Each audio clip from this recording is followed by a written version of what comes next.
We are back with a brand new episode of Another 24. And today I have a very, very special guest in the building. Now, when it's all said and done, this guy, he's gonna be up there with Jay-Z, P. Diddy, George Clooney, The Rock, and so many others. And the reason why is because he is the owner of his own liquor brand. I have the one, the only Mr. Tim. You go by Tim or Timothy? You call me Tim. Mr. Tim Irving. What's going on, man? Owner of the original Irving Whiskey. How you doing, man? I'm good. Thank you for having me, man. Man, you already know, bro. You already know how to do. We go way back, man. Yes, sir. We go way back. So, first and foremost, the original Irving. That is your brand. Yes, sir. Now, I don't know too many people who have their own liquor brand, man. So please tell me, where did you come up with the idea for that? Okay. And what was the process like of just bringing this into fruition? All right. Well, it was a hell of a journey. I bet. But it honestly started out with a simple conversation. I went to go visit my dad in North Carolina, and while there, we were talking with my aunt, and she was telling me a little bit about our family's history. And so she told me a little bit about how things looked back in the day. My family's from rural Georgia, real country town. Okay. One stoplight, all that kind of stuff, right? Dirt road. Yeah. And so when my grandfather passed away in 1968, one of my eldest uncles took over as the head of the family. Okay. He was one of 16 kids. Ooh. So as you can imagine, it was a lot going on there, right? And there wasn't a lot of opportunities for black families. Again, think about the 60s in rural Georgia, right? And so with there being limited opportunities for black families to make a living, my uncle started bootlegging, right? So he started making moonshine, okay? And so in doing so, he was taking a lot of risks to take care of the family. And so that was something that just really inspired me. I really wanted to pay homage to my family's name. And unfortunately, my uncle, he passed away before he passed down his mash bill. And so he tried teaching some of his brothers how to do so, but that recipe was lost. And so I really wanted to pay homage to my family's name while also acknowledging it's a new product, which is why it's called the original Irving Whiskey. Okay, got it. So why a whiskey? Why not a cognac or a tequila or a vodka? That's a great question. And so when you think about moonshine is unaged whiskey. Okay. All right. Okay. And so in order for it to become whiskey, you have to put it in a barrel. And particularly with bourbon, it has to be white oak barrel. Okay. And so I have no connection with France. I have no connection with Mexico. Okay. And so I was like, I can't go into these spirit brands and do its due diligence because I don't know anything about these places. Right. Whiskey is American made. All right.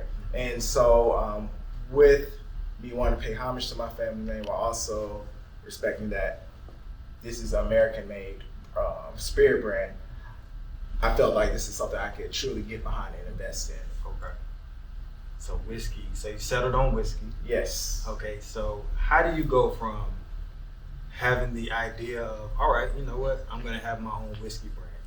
What's the next step in that? Like, how do you know what flavors you're going to add? How do you know the flavor profile you're going after? Like, all of those things. How did you even learn about that? Lots and lots of research. Okay. Lots of research. Honestly, fortunately, we're in the internet age. We can look everything up. I was doing a lot of experimenting to see what flavor profiles I was looking for. I was looking at different mash bills of different brands. What's a mash bill? So a mash bill is basically the ingredients that goes into a whiskey.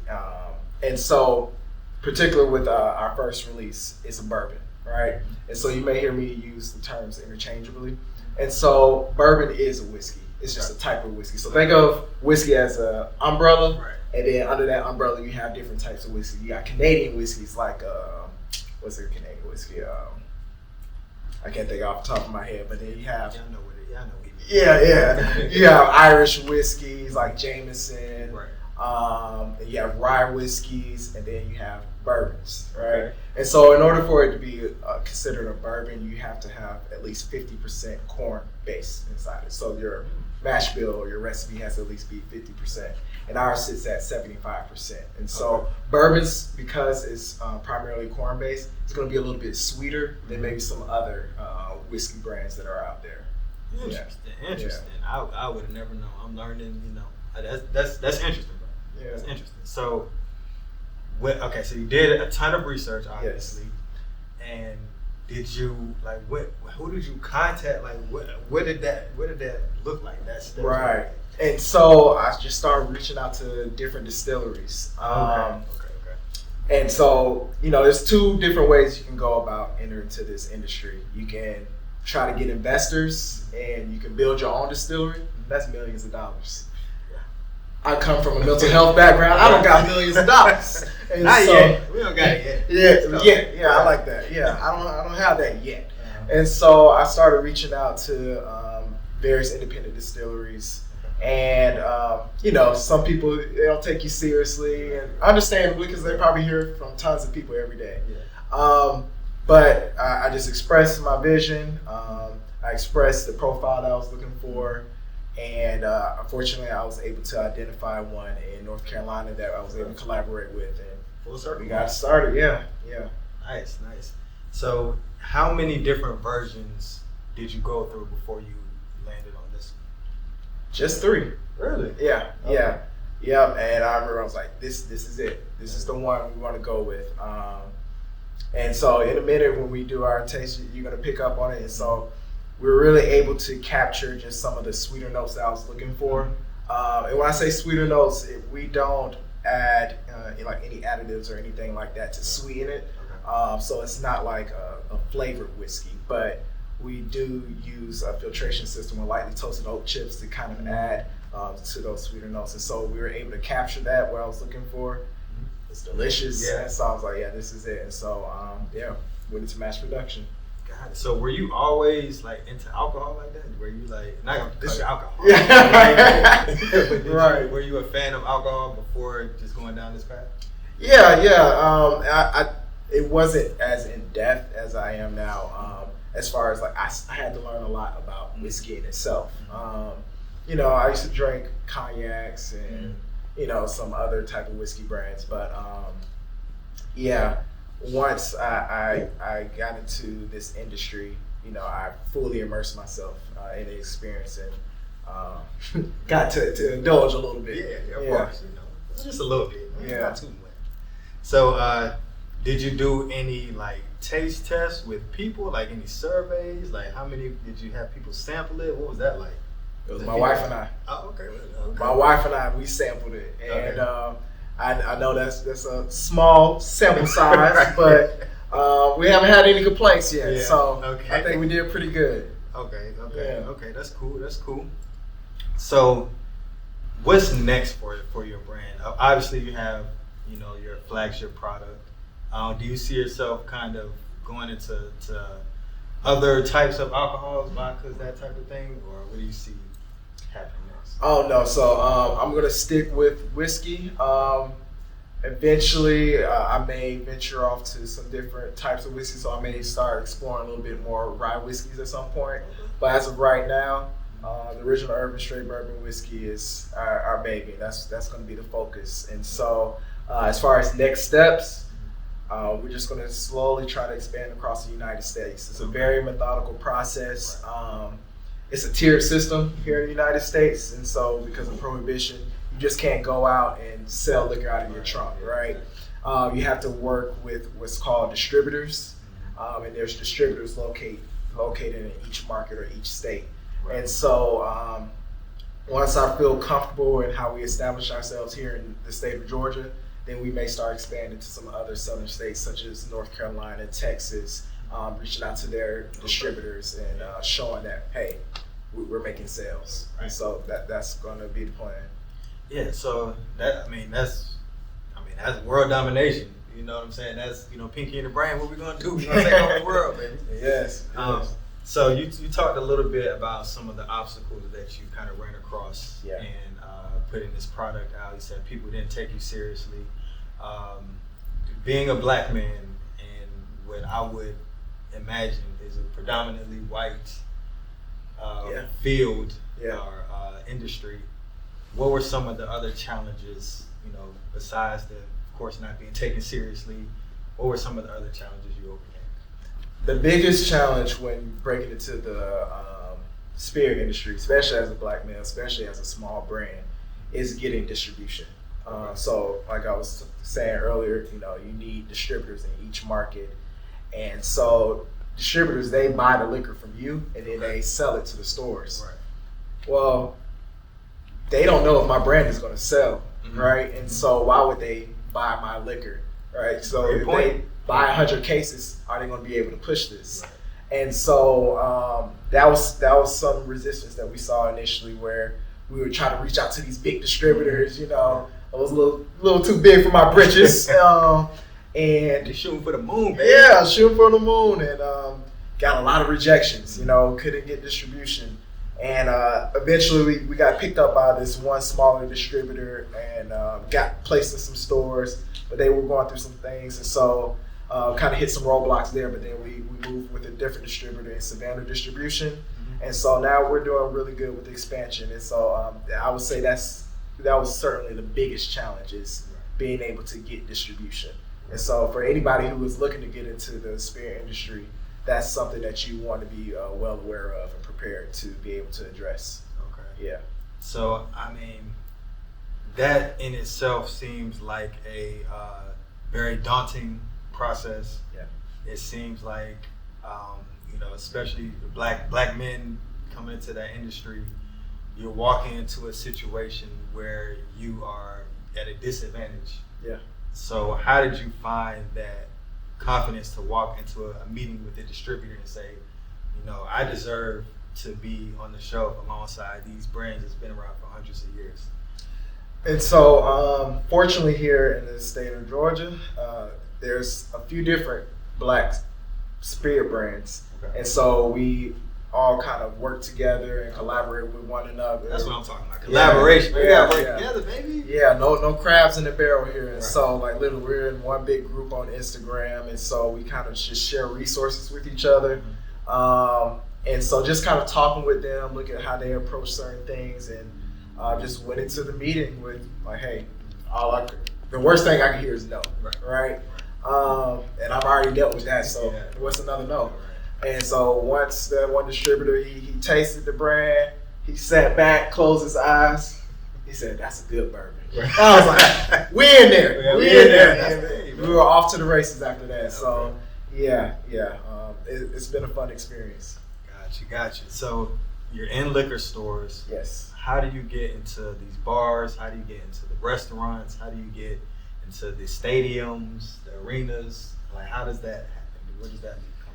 And so it's all up to your distributor. And so with smaller brands, a lot of times we have to go out and kind of like push the brands, because we're not like one of these huge brands where people just can identify a brand and be like, yeah, I want that. And so we have to go out there, we do tastings, and then once we kind of get some traction, then people start to pick us up. And so go out, do tastings, show up at the bars, you know, Tuesday through Thursday when the buyers are in the bars or at the stores. That's when you go in and you have to pitch to them, store by store. Like it's a process. Get your sales taken. Yeah, exactly. And then of course we have our sales reps who are with the distributors who go out and pitch as well. And so that's how we've been able to slowly expand. Nice. So for those who are not liquor connoisseurs, what I know you've done, like you said, hours and hours of research. You touched on some of the differences between the types of liquors, but as far as the effect that it has on you, what are some of the differences between a whiskey, a cognac, a vodka, tequila? How do those different liquor types, I guess, affect you? If that makes sense. I say they all get you drunk, right? If you drink enough of it, right? And so honestly, it's not so much the type of liquor, but it's the proof of the liquor, or the percentage of the alcohol inside. So our straight bourbon whiskey is 90 proof or 45% alcohol. How did you settle on that number?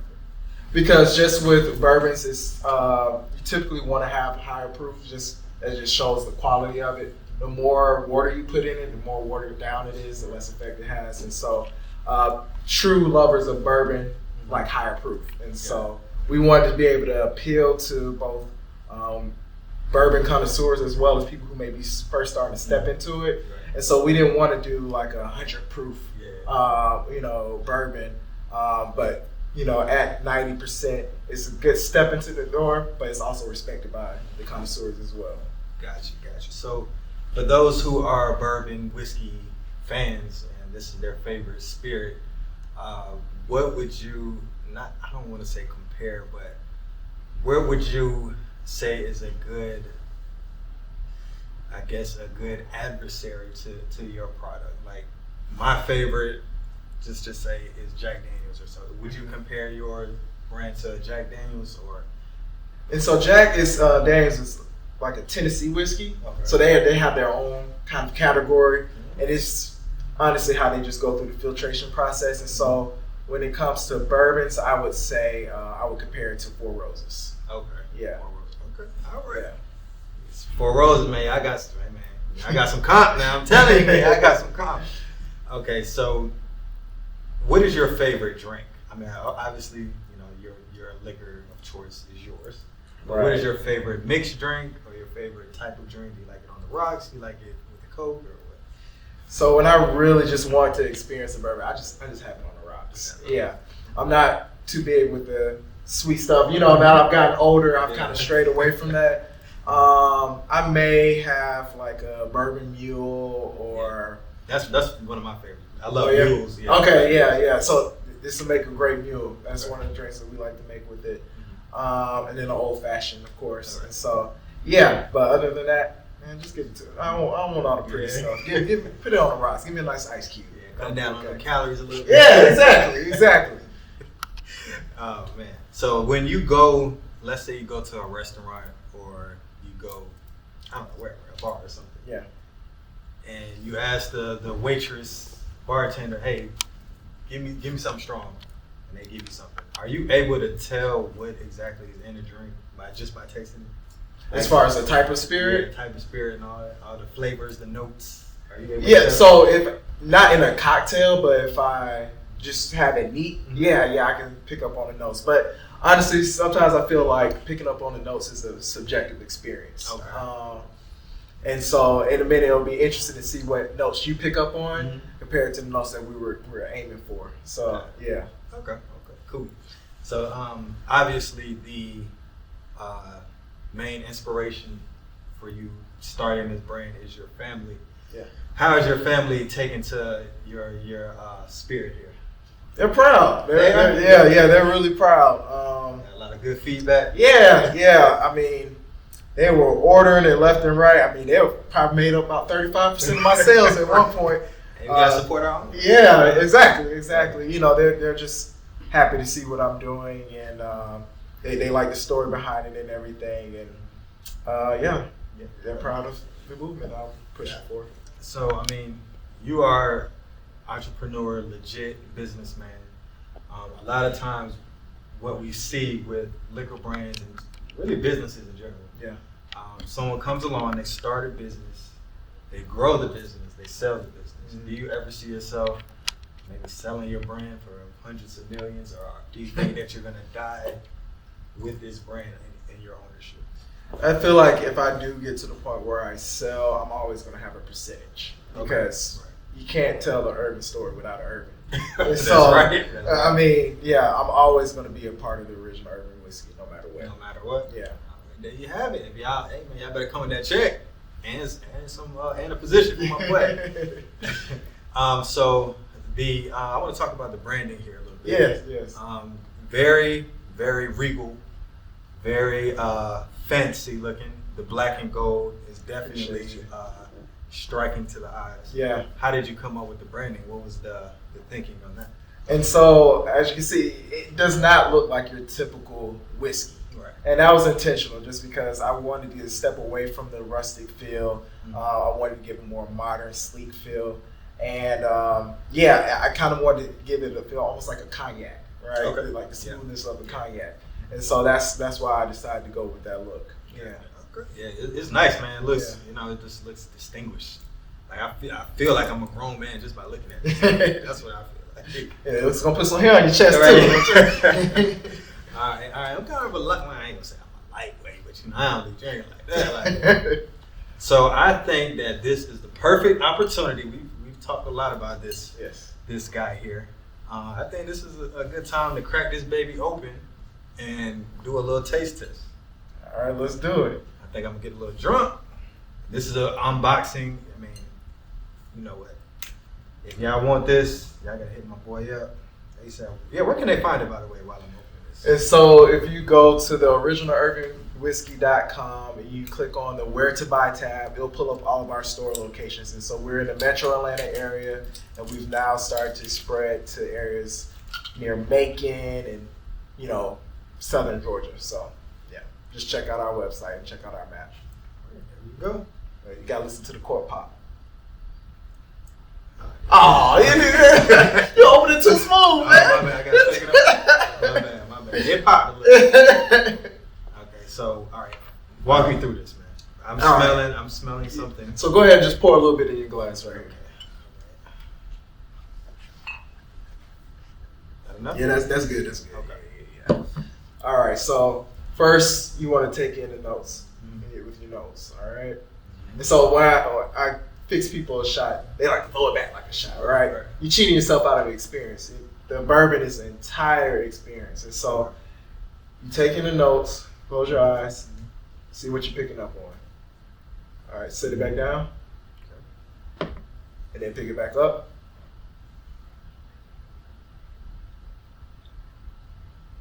All right, what do you think you're picking up on? You know what, man? I know because I did some research. Okay. But it smells like it does. I do smell like a sweet, like a vanilla. Okay. Type of thing. Yeah. And it smells sweet. It does smell sweet. Like okay. I see where the corn, the 75% corn comes into it because it smells really good. Okay. And it smells like almost like candy, man. Like I'm not gonna lie. Okay. So tell me what I'm experiencing. And so to the nose, we were aiming for the oak, which of course because it's aged in oak barrels, as well as you may pick up a little bit on some citrus. Mm-hmm. Some people pick up on dark chocolate, cherry, right, and then of course you got your vanilla as well, and caramel notes, which are very common in bourbon. Mm-hmm. Yeah, it does smell like oak now that you say that. Yeah. It's crazy. Okay. All right. So now that you have the nose, you want to get it on your palate. So just take a small sip, allow it to coat your tongue, let it sit on your tongue, and then swallow. All right. Don't just throw it back. Small sip. I'll just kidding.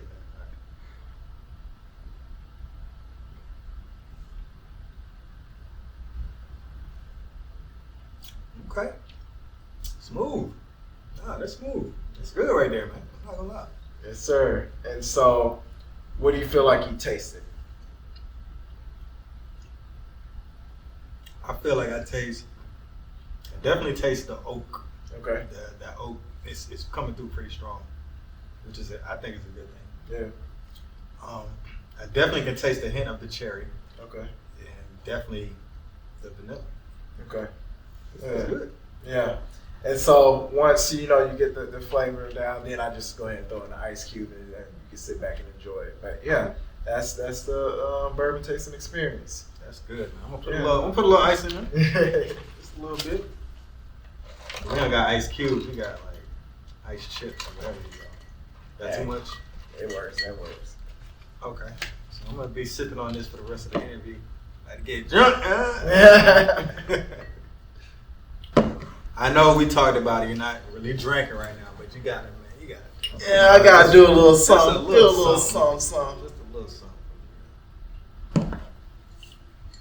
So, I want to talk kind of more about the business side of your business. Okay.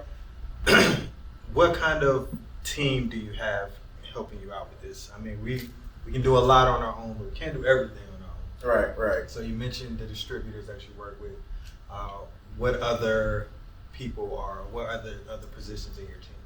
And so primarily it's just me working with my sales reps, and then I consult with my wife who works in marketing as well. And so just kind of consulting with that. But ultimately, like I'm pushing a lot of this on my own. Okay. Yeah. And how do you feel about that? Does that feel like you're accomplishing a mission? Does it feel like it's work? It's stressful? Is it fun? Is it all the above? All of the above, man. All of the above. As an entrepreneur, it's tough. It's no lie about it. And then I'm still working professional outside of this as well. And so, to be in all positions and handle everything, it can be daunting, but it's rewarding at the same time. I would say, like, when I go out to the events and I get to meet people and, just do like what we're doing right now, just talk about the brand. I really enjoy it. It's really fun, and it's allowed me to be in a lot of spaces that I never can imagine I would be in. It has allowed me to talk with people I never thought I would speak with. And so it's a very, very unique experience, but it's very challenging as well. There's no way around that. It's a very expensive industry. Some people think that they're gonna hop into the industry and make a bunch of money and get out. Please, like, spent tens of thousands of dollars before I ever made my first penny. And so you have to invest a lot in it, both with your energy and financially. And your time. Yeah, your time. Yeah, what time? Right. Yeah, like it's literally 24/7. Right? You're always responding to emails. You're always trying to see what new opportunities are out there. Just because half the battle is marketing the brand, right? Trying to present it to people, because once I get it in their hands, they're gonna love it, right? But it's about getting it in their hands. How do we introduce it to them? So I definitely with the entrepreneurship way of living, even though we're in different industries, even though we do different things, there's still a similar vibe or a similar story that goes into it. You're against all odds. You kind of have to be kind of crazy enough to think your shit is gonna work. You know what I'm saying? You really have to be, and that takes just the utmost confidence. It takes the utmost belief in yourself. The utmost just willpower to withstand all of those no's and all of those I don't like it and stuff like that. So that's just a testament to you don't give up on your dream, man. Right. And then your why is it seems like that's what's really pushing you. Your family, you sound like you're very close to your family. Very much a family man, and having a why is more important than how. And how you did this is important, but it's not as important as why you did it. Because when it gets tough, right, you're gonna have to find your why. It's easy to tap out. And so you just have to go back to, why are you doing this in the first place? Exactly. So do you remember your first sale, like, outside of your family? Do you remember your first, like, you know what, somebody actually bought my shit, man? Yes, and I'll give them a shout out. It was actually the Forks and Flavors restaurant up in Kennesaw. Darnell, one of the owners, they were the first restaurant to purchase and put us on the bar and put us on their menu. And so to see our brand on the menu, like, you read it through and you see your name there, oh man, that was a very fulfilling experience. And just the support we received from them has been amazing. They support us to this day. And so shout out to Forks and Flavors. Shout out to Forks and Flavors in Kennesaw. Y'all go check them out. Yeah. Y'all go check them out. Did you cry when you saw that? A little thug Tim man came down a little bit. Yeah. Okay, so when we talk about like pairings, because I guess certain wines go with certain cheeses and stuff like that. What's a good meal to have with this whiskey? Oh, that's a good question. I don't know. I think I may have it with a nice little steak, All right. Yeah. Nice little steak. Yeah, a little steak. Okay. Yeah. All right. I mean, I can shot some steak. Medium well for me. It's funny. I actually had someone who made beef Wellington using our brand. Yeah. And then had, of course, the whiskey afterwards. And so, but they actually used it to kind of braise the meat or whatever. It looked pretty good. So when you think about the expansion of your brand, and when you're all said and done, when you're an old man, 200 years old, on your last breath, man, where do you want to see this brand going to? Like, do you want to have a line of products? Do you want this to be all over the world? Like, where do you see this brand going? Yeah, I would love to see the original Irving Whiskey international. I would love for you to be able to go to a resort in Jamaica and you'd be like, yeah, let me get some of that Irving right there. Yeah. And I would love to get to the point where I have several iterations of my whiskey, but it's just a process. Yeah. And so I'm trying not to look too far ahead. Just making sure that we set a solid foundation and make sure that we really build a rapport with our potential customers. And yeah, we go from there. Yeah. Yeah. The sky's the limit, man. People drink liquor every single day. Like, it's somebody drinking liquor through the pandemic, all of that. Yes. Right. Exactly. So you mentioned your wife, who's in the building. She's here now. What's it like having a partner going through this journey with you? You think you could do it on your own? I think the support that you have from your partner is huge, because, like I mentioned earlier, this is not a cheap endeavor. And so, of course, my wife has to be okay with me because we're doing this because that's money I'm taking away from the pot. And so to have a wife that's supportive of my dream, as well as having her expertise in the marketing field has been very beneficial. And so yeah, I mean, can't replace that. Exactly. Yeah. That's what I'm talking about, partnership, man. Teamwork made the dream work. All right, man. So I think that I'm gonna take this bottle home. Yes, sir. I'm probably gonna finish it in a couple days. Not gonna lie, cause this is really good, y'all. Make sure y'all go support the original Irving Whiskey, Black owned, around Atlanta. Y'all go pick up one of these bottles ASAP, like right now, today. Don't wait, okay? So for somebody who's watching this, a young man, maybe he's 15, 16, he hasn't even had his first drink yet. But he's like, you know what? Shit, I want to have my own liquor. Like, what kind of advice would you give to him who's sitting here watching you right now? Do your research. Reach out to people who are in the industry, people who are open to sharing their knowledge. You have some people who are willing to do that. You have some people who are a little more close with their information. But yeah, just fully do your research, and if you decide to go forward with it, you have to fully invest in it. Fully invest in it. Your time, your finances, everything. You have to invest in it. And so anything is achievable, but do it in a smart way. Thanks. Do it in a smart way. Man, I like that. Anything is achievable. Man. Yeah. Anything. Bro, we went to college together. Yes, sir. I've known you for over probably 10 years now. Yes, sir.